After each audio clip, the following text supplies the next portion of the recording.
அமாவாசை அன்னதானத்துக்கு உதவிப்பட்ட குடும்பங்கள் எல்லாம் நம்ம பிரார்த்தனை பண்ணுவோம். நம்ம சொல்கிறத அப்படியே திருப்பி சொல்லுங்க.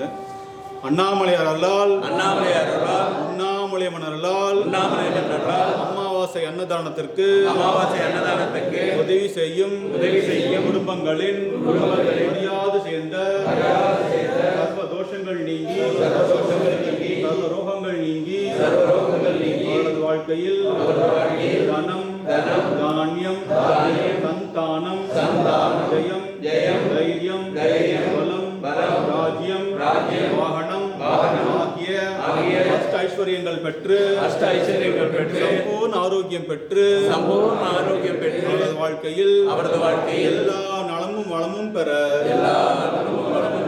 எல்லாம் வல்ல அருணாச்சலேஸ்வரரையும் பித்ரு தேவதைகளையும் பிரார்த்திப்போம். ஓம் ஹய பார்வதி பதயே.